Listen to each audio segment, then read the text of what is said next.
Laughter erupted the instant the glass left Tiffany Monroe's hand.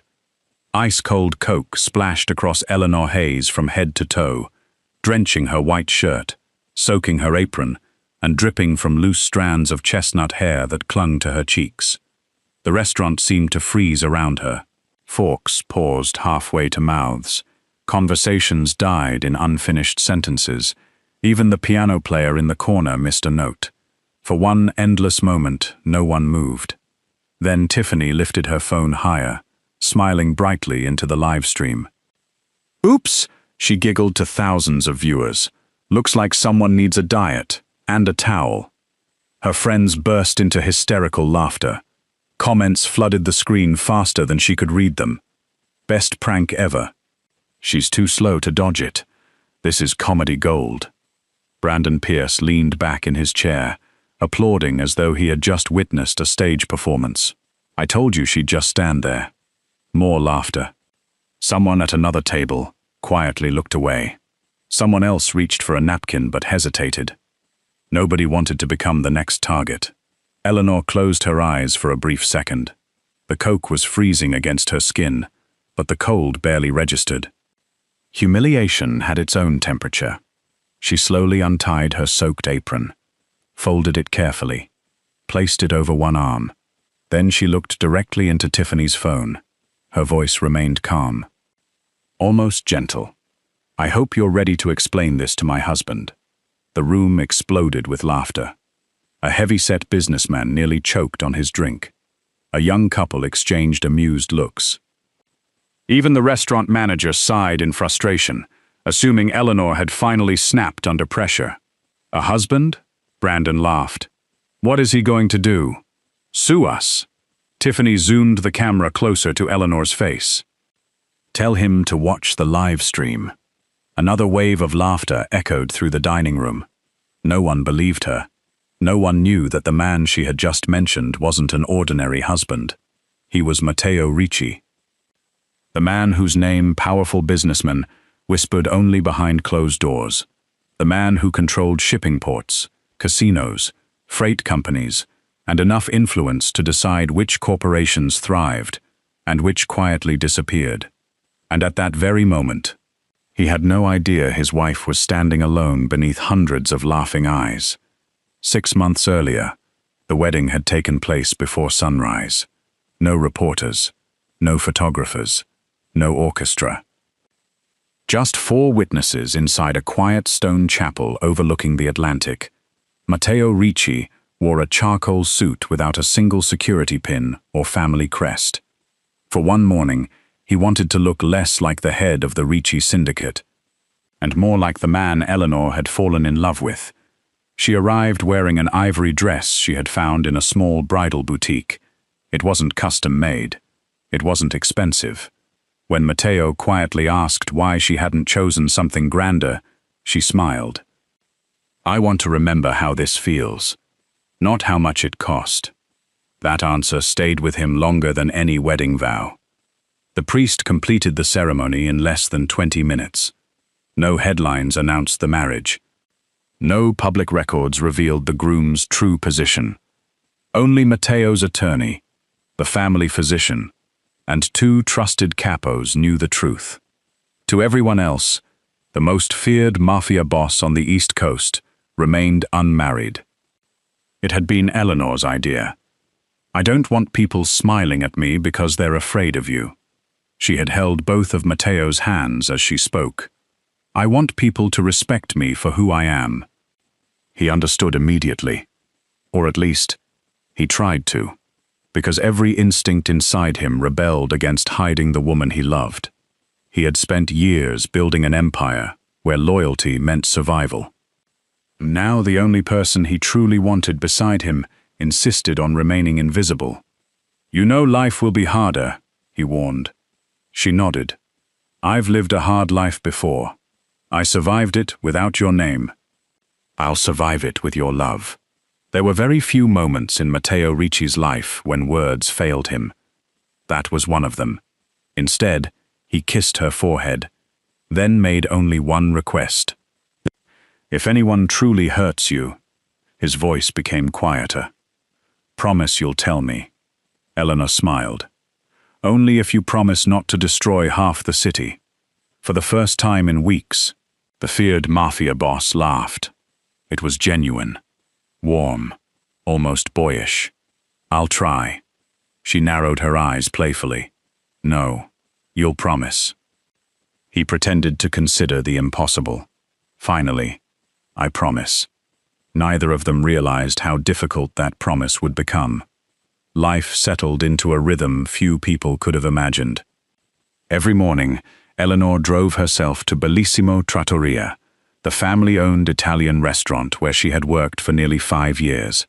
She carried heavy trays, memorized regular customers' favorite meals, stayed late whenever another server called in sick. Most of her co-workers knew she had recently married. None knew to whom. Whenever anyone asked what her husband did for a living, she answered honestly. He's in logistics. The answer was technically true. It simply left out the part where thousands of employees, executives, and politicians depended on those logistics.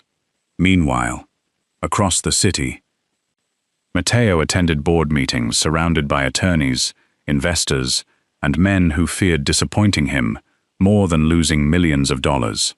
He negotiated international shipping contracts before noon, settled disputes between rival organizations before dinner, reviewed intelligence reports before bed. Yet every afternoon, without fail, he texted Eleanor exactly once. "Have you eaten?" She always answered, "Only if you have." His assistants found the exchange amusing. His capos pretended not to notice, but everyone close enough to witness those messages understood something remarkable. The only person capable of giving orders to Matteo Ricci was the woman who still wore a waitress's apron. Friday evenings at Bellissimo Trattoria were always chaotic. By 6 o'clock, every table was occupied. Families celebrated birthdays beneath strings of warm lights. Business executives discussed contracts over expensive wine. Couples lingered over handmade pasta, while tourists crowded the entrance, hoping someone would finish dinner early. For Eleanor Hayes, Friday meant one thing: keep moving. She balanced 3 steaming plates across one arm, while carrying a basket of fresh bread in the other. Despite her size, she moved with surprising grace. Years of carrying heavy trays had taught her exactly how to shift her weight without spilling a single drop. "Table 12 needs another bottle of Chianti," the bartender shouted. "Coming?" Table 7 asked for extra Parmesan. "I've got it." The kitchen forgot a side salad. "I'll fix it." She answered every request with the same calm voice, never complaining, never rushing so fast that she lost control. Several regular customers smiled as she passed. One elderly couple always requested her section. "Nobody takes better care of us than Eleanor," Mrs. Lawson often said. Compliments like that mattered far more to her than generous tips. Respect couldn't be purchased. It had to be earned, exactly the way she wanted to live. She had almost forgotten the promise she'd made Matteo months earlier. "If anyone truly hurts you, tell me." She smiled to herself. There was nothing to tell. Life was ordinary, peaceful, exactly as she'd hoped. Then the restaurant doors opened. Heads turned almost immediately. Tiffany Monroe entered first. Perfect blonde hair, designer sunglasses despite the evening light, a white outfit that looked chosen specifically to stand out in photographs. Behind her walked Brandon Pierce in an expensive tailored suit, already holding his phone as if documenting every second of his own life. 3 friends followed, each carrying cameras, each speaking louder than necessary. The hostess recognized Tiffany instantly. "Welcome back, Miss Monroe." Tiffany barely acknowledged her. "We'll need your best table, the one by the window, and make sure nobody blocks the lighting." The hostess glanced nervously toward the nearly full dining room. "I'm afraid that table is occupied." Tiffany's smile disappeared. It won't be for long. 5 minutes later, an elderly anniversary couple found themselves politely asked whether they would mind moving to another table for operational reasons. They agreed without complaint. Eleanor noticed. Her stomach tightened, but she said nothing. The manager had made the decision, not her. Within minutes, Tiffany's phone was streaming live. "Happy Friday, everyone!" Thousands joined almost instantly. She spun the camera around the restaurant. "Tonight, we're trying the most famous Italian place in the city." Brandon leaned into frame. "If the service isn't perfect," he laughed, "we'll let you know." The comments poured in. "Ask the waiter something ridiculous. Rate everyone. Do a challenge." Tiffany grinned. "Oh, don't worry. We always make dinner interesting." Eleanor approached with menus. "Good evening. My name is Eleanor, and I'll be taking care of you tonight." Tiffany looked up, paused, then slowly examined Eleanor from head to toe. The pause lasted only 2 seconds. But Eleanor had experienced enough judgment in her life to recognize it immediately. "So," Tiffany said loudly enough for nearby tables to hear, "you're our server?" "Yes, ma'am." She tilted her head. "I thought restaurants hired people who could actually move quickly." One of her friends snickered. Brandon laughed. The live stream chat exploded with laughing emojis. Eleanor smiled politely. "I'll do my best to make sure everything arrives on time." The calm response disappointed Tiffany. She had expected embarrassment. Instead, she found composure. The first 20 minutes became a series of small tests. Every few minutes, Tiffany demanded something new.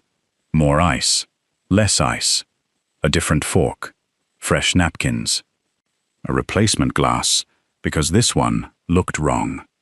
Extra lemon, no lemon, another basket of bread. Then complained she hadn't touched the first one. Each request forced Eleanor to cross the crowded restaurant again. Not once did she lose patience. Not once did she answer sharply. Other servers began exchanging worried looks. "She's doing this on purpose," whispered Mia near the kitchen. "I know." "Should somebody tell the manager?" Eleanor shook her head. "It'll only make things worse." Unfortunately, she was right. The manager had already noticed Tiffany's live stream. Instead of protecting his employee, he saw opportunity. "She's got millions of followers," he whispered to the assistant manager. "If this goes well, it'll be great publicity." He never asked whether Eleanor was all right. By the time dessert menus arrived, Tiffany seemed frustrated. Nothing had worked. The waitress refused to cry, refused to argue, refused to give her the dramatic reaction that generated viral clips. Brandon leaned closer. "Babe, you're losing the audience." She glanced at the screen. Viewer numbers had started dropping. She needed something bigger, something memorable, something people would replay. Her eyes settled on the large glass of Coke beside her plate. Ice cubes floated quietly near the surface. Condensation slid down the outside of the glass. A slow smile spread across her face. "I've got an idea." Brandon immediately understood. He chuckled. "Oh, that's evil, but it'll definitely trend." One of their friends hesitated. "Maybe don't." "It's just a waitress." Tiffany shrugged. "Exactly. No one's going to care." Across the room, Eleanor returned carrying the dessert tray. Homemade tiramisu, cannoli, chocolate mousse. She carefully placed each dessert in front of the guests. "Can I get anyone anything else this evening?" Tiffany wrapped her fingers around the cold glass. For a brief moment, time seemed to slow. Several nearby diners noticed the movement. A little girl at the next table frowned. An older gentleman quietly lowered his newspaper. Even Brandon leaned back slightly, knowing exactly what was about to happen. Tiffany smiled directly into her live stream camera. "Hey everyone, you wanted entertainment." She lifted the glass. "Here it comes." The glass tipped. For one suspended heartbeat, the restaurant seemed to hold its breath. Then the entire drink crashed over Eleanor. Ice cubes struck her shoulder before bouncing onto the hardwood floor. Dark soda soaked her white blouse instantly, streamed down her apron, and pooled around her shoes.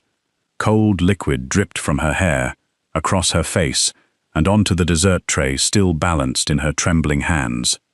A sharp gasp rippled through nearby tables. The little girl who had been watching covered her mouth. Her mother whispered softly, "Oh my goodness." Then came the laughter. Tiffany laughed first. Brandon followed. Soon their friends joined in, clapping as though the humiliation had been carefully rehearsed. Tiffany swung her phone toward Eleanor. "There! Now that's content!" The live stream exploded. Hearts. Laughing emojis. Comments scrolling faster than anyone could read. She deserved it. Best Friday stream ever. "Somebody clip this! She's crying!" Except, she wasn't. Eleanor stood perfectly still. The sting in her eyes came from the soda, not from tears. Slowly, very slowly. She placed the untouched desserts back onto the serving tray. She removed the soaked apron from around her waist, folded it with deliberate care. Every movement was controlled. Every movement denied Tiffany the reaction she wanted. When she finally looked into the phone's camera, the dining room became strangely quiet. "I hope you're ready to explain this to my husband." For half a second, silence. Then Brandon burst into laughter. "Oh, here we go. Is he 6'8"? Going to beat us up?" Tiffany smirked. "Tell him to subscribe first." More laughter echoed through the restaurant. Only Eleanor remained calm. She nodded once. "As you wish." Then she picked up the tray and walked toward the kitchen. Her back remained perfectly straight. No shouting, no insults, no revenge. Somehow, that quiet dignity made several witnesses feel far more uncomfortable than any angry outburst could have. The kitchen fell silent the moment she entered. Every cook stopped working. The dishwasher looked up from the sink. Mia rushed forward carrying clean towels. "Oh, Ellie, I'm so sorry." Eleanor accepted the towel with a grateful smile. "I'm okay." "No, you're not." "I will be." She disappeared into the employee restroom, locked the door, looked at herself in the mirror. Sticky soda covered nearly every inch of her uniform. Her mascara had begun to run slightly. A strand of wet hair rested against her cheek. For the first time all evening, her shoulders dropped. Not because of humiliation, because she was tired. Tired of pretending cruel people didn't exist. Tired of watching others stay silent, because speaking up carried consequences. She closed her eyes, took one slow breath, then another. By the time she stepped back outside, her expression had become composed once again. The restaurant manager intercepted her near the hallway. "Eleanor, you need to get back out there." She stared at him in disbelief. "You saw what happened." He sighed impatiently. "I did. They're important customers. They have a huge online audience. We can't afford a scene." "A scene?" She spoke quietly. "They poured a drink over me. I know. But they're already calming down. If you apologize, maybe they'll leave a good review." Several employees froze. No one could believe what they had just heard. Even Mia whispered, "Are you serious?" The manager ignored her. "Eleanor, I'm waiting." She looked at him for several long seconds, then asked a single question. "Will you at least preserve the security footage?" He frowned. "Why?" "I'd like a copy." Something in her calm tone unsettled him. "This doesn't have to become a legal issue." "It doesn't," she answered. "But I'd still appreciate the footage." After another uncomfortable pause, he reluctantly nodded. "I'll ask IT. Thank you. Nothing more." She didn't threaten him. She didn't argue. She simply returned to work. That decision changed the atmosphere inside the restaurant. Customers who had remained silent now watched Eleanor differently. Not with pity, with admiration. The elderly anniversary couple quietly left a $500 tip. Another table asked specifically for Eleanor to serve them instead. One businessman approached privately. "My daughter waits tables. I hope she'd handle herself half as well." Eleanor smiled. "Thank you." Across the room, Tiffany noticed something unexpected. Instead of becoming the hero of the evening, she had somehow become the villain. People were avoiding eye contact. The laughter had faded. Even her live stream comments had begun changing. That wasn't funny. She handled that with class. "You went too far." Tiffany frowned. "Whatever. They're just jealous." Brandon nodded confidently. "Tomorrow everyone will be talking about you." He was right. Everyone would be talking. Just not for the reasons either of them imagined. Nearly 2 hours later, the restaurant finally closed. Employees clocked out one by one. Eleanor changed into dry clothes she kept in her locker. Before leaving, the security supervisor quietly handed her a flash drive. "I made a copy. The manager doesn't know." She blinked in surprise. "You could get into trouble." The older man shrugged. "My wife waited tables for 30 years. I couldn't pretend I hadn't seen what happened." For the first time that evening, emotion almost reached Eleanor's eyes. "Thank you." He smiled gently. "No, thank you. You reminded everyone here what dignity looks like." Outside, rain had begun falling. Eleanor sat alone inside her car, without starting the engine. Her phone buzzed. One unread message. From Mateo. "Have you eaten?" She stared at the screen. Her fingers hovered over the keyboard. She almost told him. Almost. Instead, she typed the same answer she always did. "Only if you have." Seconds later, his reply appeared. "I'm finishing a meeting. I'll be home soon." She smiled sadly, deleted the tears gathering in the corners of her eyes, started the engine, and drove home. She never noticed the live stream clip spreading across every major social media platform in the country. Nor did she realize that less than 30 miles away, inside the headquarters of Ricci Group, a junior attorney had just walked into Matteo Ricci's office, carrying a tablet with a single frozen image on its screen. The image showed Eleanor, covered in coke. By the time Eleanor reached home, the video had already escaped the restaurant. It spread across social media faster than anyone expected. Entertainment pages reposted it. Reaction channels stitched it. Anonymous accounts clipped only the moment the coke struck Eleanor, trimming away everything that happened afterward. Without context, it looked like another viral prank. Millions watched. Few questioned it. Across town, Tiffany Monroe sat inside the penthouse she shared with Brandon Pierce, refreshing her analytics every few seconds. Her grin grew wider with every update. 3 million views. She laughed. "I've never hit numbers like this." Brandon poured 2 glasses of champagne. "I told you. People love confidence. They love winners." She raised her glass. "To going viral." They clinked crystal. Neither noticed that newer comments had begun pushing back.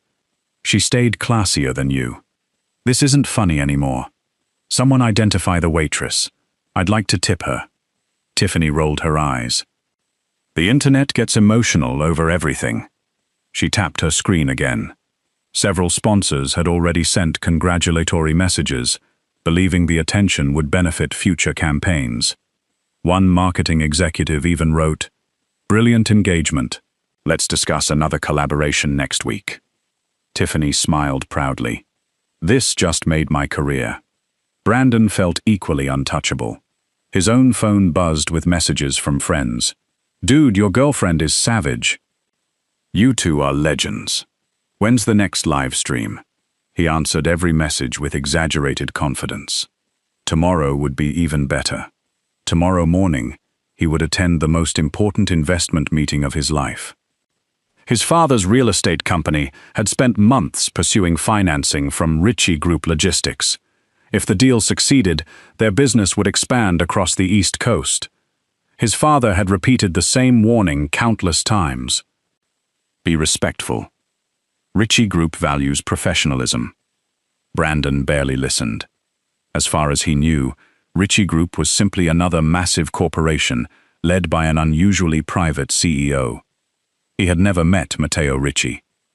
Never heard the stories whispered in rooms where powerful men spoke carefully. Never understood why seasoned executives became nervous whenever the Ritchie name entered conversation. To Brandon, tomorrow promised wealth, not consequences. Less than 30 miles away, the atmosphere inside Ritchie Group headquarters felt entirely different. Most lights on the executive floor had already been switched off. Only one conference room remained occupied. A junior attorney entered cautiously, carrying a tablet. He stopped beside Matteo Ritchie. "Sir, you need to see this." Matteo looked up from a shipping contract. "What is it?" The attorney hesitated. "I think it concerns Mrs. Ritchie." The room became still. Two senior advisors immediately exchanged uneasy glances. Very few employees knew that title.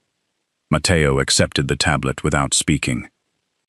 The video began playing. He watched Eleanor serving desserts. He watched Tiffany smiling into the camera. He watched the glass rise. He watched the Coke crash over his wife's shoulders. No one in the room dared breathe. The recording continued. Laughter, mockery, Brandon applauding. Then Eleanor calmly folding her apron. Finally, her quiet sentence. "I hope you're ready to explain this to my husband." The laughter that followed echoed through the conference room speakers. When the video ended, Matteo placed the tablet on the table, carefully. Silently. No one had ever learned to fear Matteo because he shouted. They feared him because he didn't. "Who are they?" His voice remained perfectly level. The head of legal answered immediately. "Our investigators identified them within 30 minutes. He slid 2 folders across the table. Tiffany Monroe, social media personality. Brandon Pierce, Vice President of Pierce Development. Another advisor added, "The Pierces requested tomorrow's investment meeting 3 months ago." Matteo opened Brandon's file first. He studied every page without changing expression. Financial statements, pending contracts, political donations, outstanding loans. Finally, he closed the folder, then opened Tiffany's, brand endorsements, media appearances, corporate partnerships. Every detail quietly organized. When he finished reading, he looked toward the legal team. "What have you prepared?" The chief attorney answered cautiously. "We can file civil actions immediately." Defamation, assault, intentional emotional distress. One of the capos spoke next. His tone was colder. "There are other options." Several men around the table nodded. No explanation was necessary. Everyone understood exactly what he meant. For years, enemies of the Ritchie syndicate had disappeared from boardrooms, businesses, and sometimes from public life entirely. No questions asked. No evidence left behind. The room waited. Matteo remained silent for nearly a full minute. Then, he closed both folders. No. Confused expressions spread around the table. The capo frowned. "Boss?" Matteo looked directly at him. "I gave my wife my word." Another long silence followed. "If I break that promise, I become the man she never wanted to marry." No one argued, because every person present knew something the outside world never would. Eleanor Hayes had changed Matteo Ritchie, not by making him weaker, by giving him something more difficult than power. Restraint. The chief attorney cleared his throat. "What are your instructions?" Matteo stood. He picked up a single sheet of paper from the printer. It was a high-resolution photograph taken from the viral video. Eleanor, standing quietly, covered in coke. He folded the photograph once, placed it inside a leather portfolio, then buttoned his jacket. "I'll handle this myself." No one offered another suggestion, because when Matteo Ricci spoke in that voice, the decision had already been made. At the exact same moment, Brandon received an email confirming tomorrow's schedule. 9 a.m., Ricci Group Headquarters, final investment approval meeting. He smiled confidently. This is it. Tiffany kissed him on the cheek. Tomorrow, we celebrate twice. Neither of them realized that the man waiting inside that boardroom had already watched every second of the live stream, and resting inside his leather portfolio was a photograph they would recognize the instant he placed it on the conference table. The Ricci Group headquarters occupied an entire city block. 40 stories of polished glass overlooked the harbor Matteo had quietly controlled for more than a decade. Every executive who entered the building understood one rule: punctuality wasn't appreciated. It was expected. At precisely 8:55 a.m., Brandon Pierce stepped through the revolving doors, wearing his most expensive navy suit. Beside him, Tiffany Monroe adjusted the designer handbag resting on her shoulder. She wasn't scheduled to attend the investment meeting, but Brandon had insisted. "If this deal closes," he told her, "everyone should know who we're celebrating with." The receptionist greeted them politely before escorting them to the executive boardroom. Neither noticed how unusually quiet the floor seemed. No assistants chatted outside their offices. No executives lingered near the coffee station. Even security personnel stood straighter than usual. The atmosphere felt less like a corporate headquarters and more like a courtroom moments before a verdict. Inside the boardroom, 12 executives were already seated: financial analysts, corporate attorneys, division presidents. Every chair faced the polished walnut table, stretching nearly 30 feet across the room. Brandon recognized several influential names immediately. He smiled confidently as handshakes were exchanged. "This is a tremendous opportunity. We're looking forward to building a long-term partnership." Most answered with polite nods. Very few smiled. Tiffany quietly looked around. "Where's Mr. Ricci?" One executive checked his watch. "He'll be here shortly." Something about his tone made Brandon pause. Not nervous, respectful, almost cautious. At exactly 9 o'clock, the boardroom doors opened. Conversation stopped instantly. Matteo Ricci entered without an entourage. He wore a perfectly tailored charcoal suit, a simple silver watch, and an expression impossible to read. No dramatic entrance. No raised voice. He acknowledged no one as he walked toward the head of the table. Only after taking his seat did he glance around the room. "Good morning." Every executive answered in unison. "Good morning, Mr. Ricci." Brandon extended his hand across the table. "Pleasure to finally meet you, sir." Matteo looked briefly at the offered hand, then at Brandon. He made no move to shake it. After several awkward seconds, Brandon slowly lowered his arm. A subtle discomfort spread through the room. Without speaking, Matteo opened the leather portfolio resting beside him. Everyone expected contracts, financial projections, perhaps acquisition documents. Instead, he removed a single photograph, printed on thick archival paper. He placed it carefully in the center of the table. The image faced Brandon and Tiffany. Their smiles disappeared. It showed Eleanor, standing inside Bellissimo Trattoria, her uniform soaked with coke, her hair dripping, her expression calm despite the humiliation surrounding her. The room became so quiet that the ticking of a wall clock suddenly seemed loud. No one understood why that photograph had replaced the meeting agenda. Only Matteo knew. He folded his hands calmly, then asked one question. "Would either of you like to explain?" His eyes settled first on Brandon, then Tiffany. "Why my wife was crying herself to sleep last night." No one answered.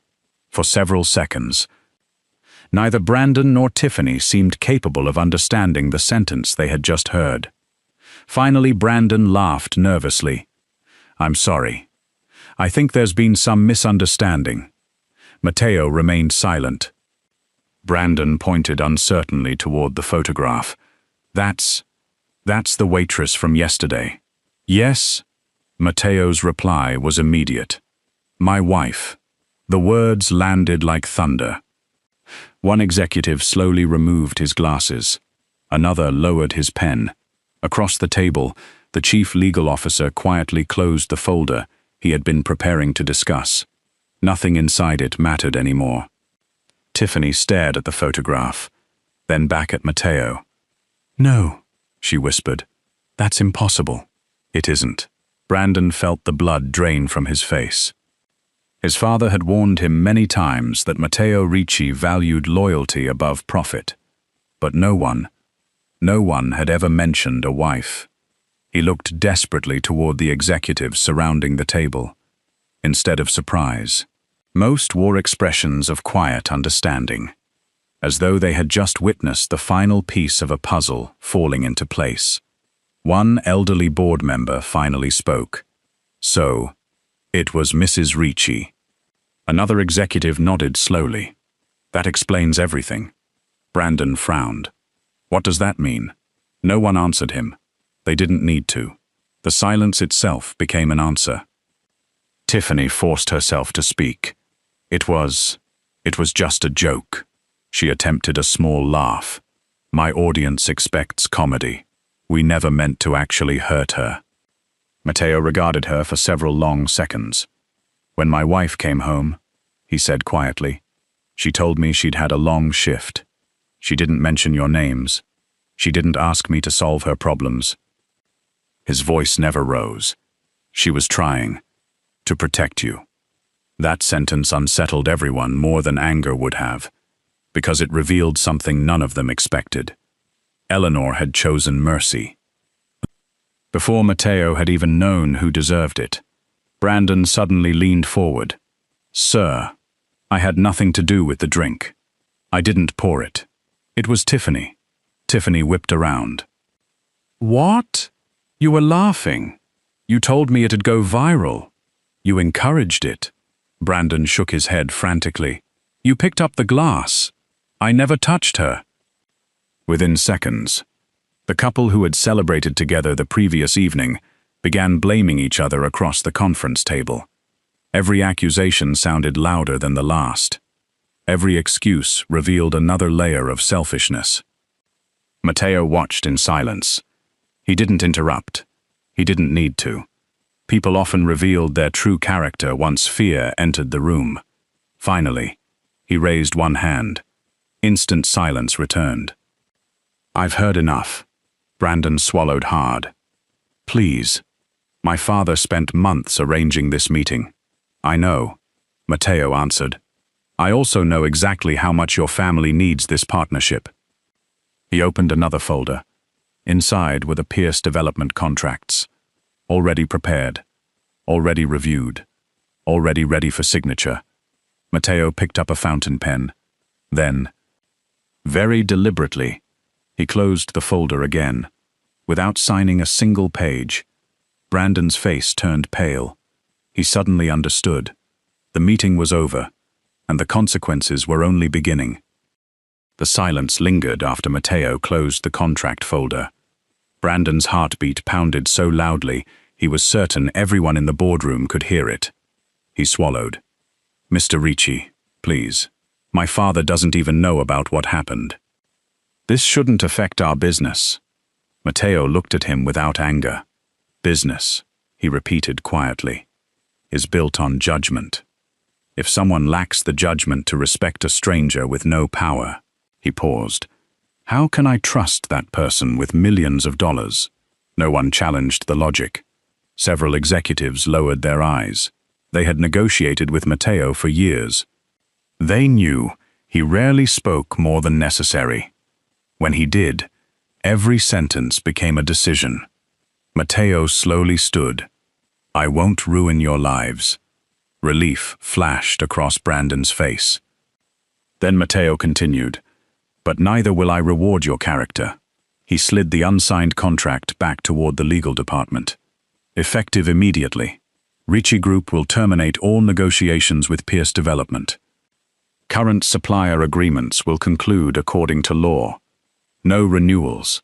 No future investments. No strategic partnerships." The chief legal officer nodded once. "It will be done." Brandon's shoulders collapsed. Months of negotiations, years of planning, gone in less than 60 seconds. Not because of market conditions, not because of financial risk. Because he had laughed, while another human being was humiliated. Tiffany could feel her carefully built public image slipping away. She leaned forward desperately. "I'll apologize. I'll post a video. I'll delete the live stream. It'll disappear." Matteo regarded her calmly. "The internet rarely forgets. Neither should we." His voice softened. "But people can learn. If your apology is sincere, give it because it's right, not because your sponsors expect it." Tiffany had no answer. For perhaps the first time in years, she realized influence could not erase consequences. As Brandon and Tiffany were escorted from the boardroom, no one celebrated. There was no applause, no triumphant speeches, only quiet professionalism. One executive finally asked, "Should we issue a press release?" Matteo shook his head. "No, this isn't about embarrassing them. It's about protecting people like my wife." He turned toward his legal team. "I want a foundation established immediately." The attorneys opened their notebooks. "It will provide legal assistance for hospitality workers who experience workplace abuse, public humiliation, or online harassment." He paused before adding one final instruction. "Name it after Eleanor." The chief attorney smiled slightly. "Should we identify her publicly?"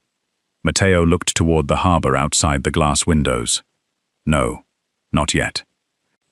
That choice belongs to her." That evening, Eleanor waited at home, with dinner warming gently in the oven. When Matteo arrived, she immediately noticed something different.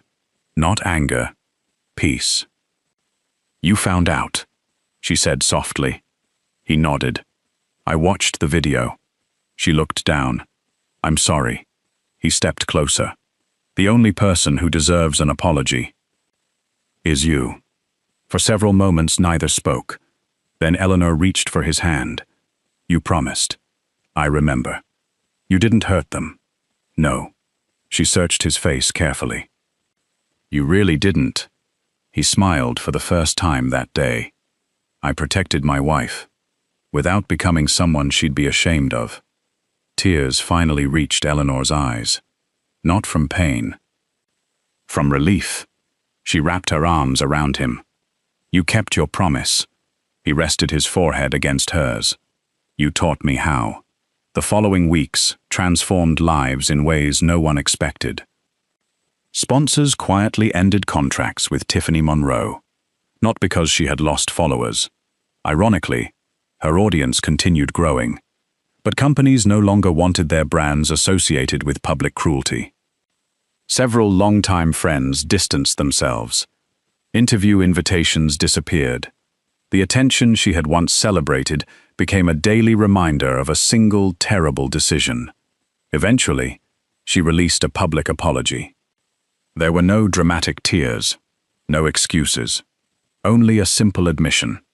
"I confused humiliation with entertainment. It was wrong.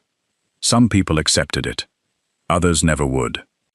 That was no longer hers to decide. Meanwhile, the Eleanor Hospitality Foundation quietly began helping restaurant employees across the state. Waiters, bartenders, hotel housekeepers. young servers facing harassment from difficult customers, legal advice, counseling, emergency financial support. Hundreds received assistance within the first few months. Very few knew who had inspired it. That anonymity pleased Eleanor. She had never wanted recognition, only fairness. Several months later, the city hosted its annual community service gala. Business leaders, judges, teachers, police officers, restaurant owners. Hundreds gathered to celebrate people whose quiet work strengthened the community. Eleanor believed she had simply been invited as a guest speaker, representing hospitality workers. She stood backstage, nervously reviewing her note cards. Then, an organizer approached. "Mrs. Hayes, there's been a small change. You'll be introduced by Mr. Matteo Ricci." She blinked. "He never told me he was coming." The organizer smiled knowingly. "I don't believe he wanted to." The ballroom lights dimmed. Matteo walked onto the stage. The audience applauded politely. Most expected another speech about philanthropy or business leadership. Instead, he looked toward the wings where Eleanor waited, then spoke quietly into the microphone. For many years, people believed strength came from wealth, influence, or fear. He paused. "I learned otherwise." He extended one hand. "Eleanor, would you join me?" Confused applause filled the room as Eleanor stepped onto the stage. Matteo turned toward the audience. Then, for the first time in public, he took her hand. "I'd like you to meet my wife." A wave of astonishment swept through the ballroom. Business executives exchanged stunned looks. Community leaders whispered to one another. Several former Bellissimo employees gasped openly. Even the restaurant manager, seated near the back, slowly lowered his head. Matteo continued, "The strongest person in my life isn't respected because of power." He looked at Eleanor with unmistakable pride. "She's respected because she chose dignity. When the world offered humiliation, for one long heartbeat, no one moved. Then the entire ballroom rose to its feet. The standing ovation seemed endless." Eleanor looked around in disbelief. Many of her former co-workers wiped tears from their eyes. Even the elderly couple she had served every Friday smiled proudly from the front row. Months later, Bellissimo Trattoria looked much the same. The same warm lights, the same smell of fresh bread, the same piano in the corner. Only one thing had changed. Eleanor no longer arrived wearing an apron. She came as a guest. The staff greeted her like family. Even the former manager approached quietly. "I failed you. I've regretted it every day." Eleanor smiled gently. "I hope you've learned from it." "I have." She nodded. "Then that's enough." Forgiveness did not erase the past, but it allowed better choices in the future. As she prepared to leave, a young waitress hurried over. "Mrs. Ricci," she asked shyly, "if you were already married to the most powerful man in the city, why did you keep working here?" Eleanor glanced toward the entrance where Matteo waited patiently, hands in his coat pockets, smiling only for her. She smiled back. "Because if I had never worn that apron," she reached for Matteo's hand, "I would never have learned that real respect isn't something power gives you. It's something character earns." Together, they walked into the evening, not as a feared mafia boss rescuing his wife, but as a husband proudly walking beside the woman who had reminded an entire city. That dignity will always outlast humiliation.